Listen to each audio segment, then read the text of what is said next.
అరువులకు అందాల్సినటువంటి CM relief fund పక్కదారి పట్టినటువంటి వైనం సూర్యాపేట జిల్లా కోదాడలో చోటు చేసుకుంది. కోదాడలోని మాజీ ఎమ్మెల్యే బొల్లం మల్లయ్య యాదవ్ వద్ద పనిచేసే పిఏలు కొంతమంది మొత్తం 6గురు ముఠాగా ఏర్పడి కూడా పేర్లను చేంజ్ చేసి కూడా ఈ సీఎం రిలీఫ్ ఫండ్ని మొత్తం కూడా దోచుకున్నటువంటి వైనం కనిపించింది. మొత్తం 44 చెక్కులను కూడా ఈ విధంగా డ్రా చేసుకున్నారు. మనతో మాట్లాడడానికి సూర్యాపేట ఎస్పీ ఉన్నారు.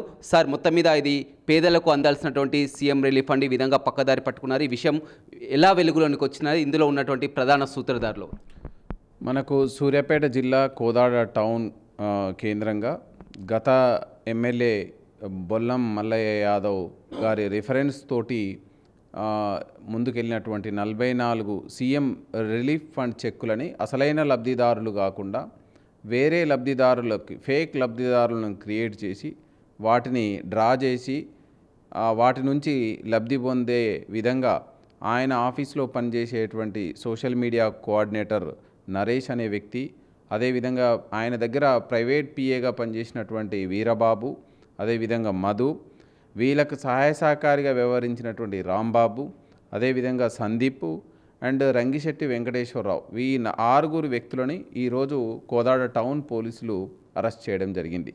ఇందులో భాగంగా మనం వివరాల్లోకి వెళ్తే సీఎం రిలీఫ్ ఫండ్కి ఎవరైతే అనారోగ్యంతో ఉండి వాళ్ళ సహాయాన్ని సీఎం సహాయాన్ని ఆర్జించినటువంటి వ్యక్తులు సీఎం రిలీఫ్ ఫండ్ ద్వారా వాళ్లకు కొంత అమౌంట్ అనేది చెక్ రూపంలో వాళ్ళ నేమ్ మీద వాళ్ళకి ఇష్యూ కావడం జరుగుతుంది.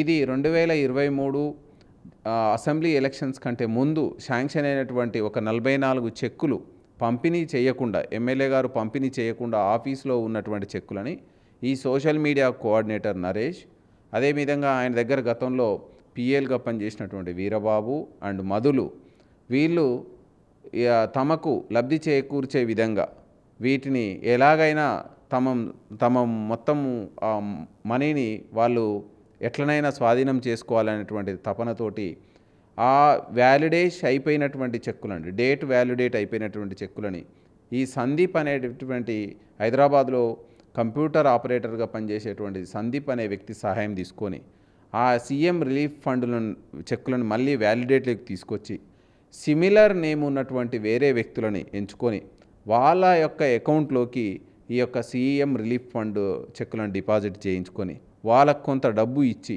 మళ్ళీ మిగతా ఎక్కువ మొత్తంలో ఉన్న డబ్బుని వీళ్ళు ఎవరైతే ఈ వ్యక్తులు తలా ఇంత పంచుకోవడానికి ఇది ఒక ప్రణాళికాబద్ధంగా చేసినటువంటి యాక్టివిటీగా మనకు కనపడుతుంది. మనకు ఈ సీఎం రిలీఫ్ ఫండ్ చెక్కులని డైవర్ట్ చేసినటువంటి విషయం మీద కోదాడ టౌన్లో 2 కేసులు నమోదు కావడం జరిగింది. ఒక కేసులో గద్దె వెంకటేశ్వరరావు అనేటువంటి కంప్లైనెంట్ ఉన్నారు.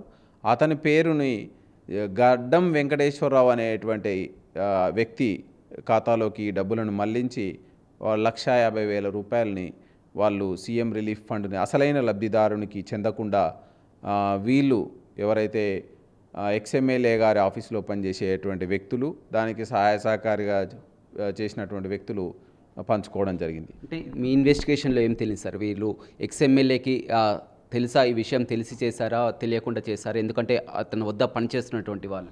ఇప్పటి వరకు మనకు వచ్చినటువంటి దర్యాప్తులో మనకు ఎక్స్ఎమ్మెల్యే గారికి తెలిసినట్టు మనకు అయితే విచారణ రాలేదు. ఓన్లీ ఈ వ్యక్తులు ఎవరైతే ఉన్నారో సోషల్ మీడియా కోఆర్డినేటరు అయితేమి నరేష్, అదేవిధంగా పిఏలుగా పనిచేసినటువంటి వీరబాబు అండ్ మధులు, వీళ్ళు స్వయంగా వాళ్ళ లబ్ధి కోసం వాళ్ళు చేసుకున్నటువంటి ప్లాన్గానే మనకు ఇప్పటివరకు వచ్చినటువంటి వివరాలను బట్టి అన్నీ కూడా చివరి నిమిషంలో కూడా, ఎందుకంటే ఎన్నికల కోడ్ ఆగిపోయినటువంటి చెక్కులు, ఎందుకంటే వారు గతంలో కూడా, ఎందుకంటే చేసిన వారు గతంలో కూడా చేసి ఉంటారన్నటువంటి తెలుస్తుంది. అంటే ఇప్పుడు గతంలో మనము ఇవన్నీ కూడా ఇప్పుడు ఈ 44 చెక్కులు కూడా ఎలక్షన్ ముందు ఇష్యూ అయ్యి డ్యూ టు కోడ్ వల్ల అయితేంది, వేరియస్ రీజన్స్ వల్ల డిస్ట్రిబ్యూట్ చేయకుండా ఆగినటువంటి చెక్కులు, అసలైన లబ్ధిదారులకు ఇవ్వకుండా ఉన్నట్టు చెక్కులు. అంతకుముందు ఏమైనా జరిగినాయి అనేటువంటి దాని మీద కూడా డీటెయిల్ దర్యాప్తు చేస్తున్నాం. అంత డీటెయిల్స్ మనకు తెప్పించుకున్నాం. పూర్తి స్థాయిలో ప్రతి బాధితుడిని మనం ఎంక్వైరీ చేస్తాం. దీనికి సంబంధించి గతంలో ఇంకేమైనా జరిగిందా, ఇంకొక ఎవరైనా ఇన్వాల్వ్మెంట్ ఉందా, వీటన్నిటిని డెప్త్ ఇన్వెస్టిగేషన్లో మనకు వివరాలు వస్తాయి. దాన్ని బట్టి మనం తదుపరి చర్య తీసుకుంటాం. మనకి ఈ 2 కేసుల్లో మనకు టోటల్ 44 చెక్కులని వీళ్ళు డైవర్ట్ చేద్దామని ఫేక్ బెనిఫిషియర్స్ అకౌంట్లో వేద్దామని ప్రయత్నం చేసినారు. ఇందులో 36 చెక్కులని వీళ్ళు సక్సెస్ఫుల్గా వేసి 13,83,000 రూపాయలు ఎవరికైతే అసలైన లబ్ధిదారులకు వెళ్ళాలనో ఆ డబ్బులని వీళ్ళు స్వయంగా మోసం చేయడం జరిగింది. దానికి సంబంధించి మనం దర్యాప్తులో భాగంగా 9,30,000 రూపాయలని మనం ఈరోజు నేరస్తుల నుంచి స్వాధీనం చేసుకోవడం జరిగింది. అదేవిధంగా ఒక 6 చెక్కులు అవి కూడా వాటిని ఇంకా కొన్ని రోజులు అయితే వాటిని కూడా డైవర్ట్ చేసి ఫేక్ లబ్ధిదారులని గుర్తించి వాళ్ళ ఖాతాలో వేయాలనే ప్రయత్నం జరిగింది. సో వాటిని కూడా మనం ఈరోజు స్వాధీనం చేసుకోవడం జరిగింది. ఇదే కాదు ఇంకా ఏమైనా మనం మొత్తం డెప్త్గా ఇన్వెస్టిగేషన్ జరుగుతుంది. గతంలో కూడా ఈ విధంగా అసలైనటువంటి లబ్ధిదారులకు ఇవ్వకుండా ఏమైనా మోసం చేసిర్రా, ఆ మోసం చేసినటువంటి ఎవరైతే బాధితులు ఉన్నారో ఫ్రీగా ఫెయిర్గా వచ్చి కంప్లైంట్ చేయాలని మనం మీడియా ద్వారా రిక్వెస్ట్ చేస్తున్నాం. సో ఈ విధంగా నేరస్తులు ఏదైతే నేరానికి పాల్పడ్డారో ఆ నేరానికి పాల్పడ్డ వివరాలన్నింటినీ మనం సైంటిఫిక్గా కలెక్ట్ చేసుకొని వీటన్నిటిని కూడా వీళ్ళందరికీ శిక్షలు పడే విధంగా దర్యాప్తు ముందుకెళ్తుంది. ఇందులో ఏ కేసు నమోదైంది సార్ మీకు? ఇందులో మనకు మెయిన్గా cheating case, forgery, non bailable up to 10 సంవత్సరాల జైలు శిక్ష పడేటువంటి కేసులు నమోదు చేసినాం. ఇది చాలా కఠినమైనటువంటి చట్టాల కింద, బిఎన్ఎస్ చట్టాల కింద మనం నమోదు చేయడం జరిగింది. సో దీని మీద అదేవిధంగా ఫేక్ బెనిఫిషియర్స్ ఎవరు ఉన్నారో వాళ్ళని కూడా మనం ఇన్వాల్వ్ చేస్తున్నాం. వీళ్ళందరినీ మనం తదుపరి కస్టడీలోకి తీసుకొని ఇంకా డెప్త్ ఇన్వెస్టిగేషన్ అండ్ ఫేక్ లబ్ధిదారులు వాళ్ళు ఎంత లబ్ధి చెందినారు, వాళ్ళ అకౌంట్ డీటెయిల్స్, వీటన్నిటి మీద మనకు ఇంకా టైం పడుతుంది డెప్త్ దర్యాప్తు సాగించడానికి.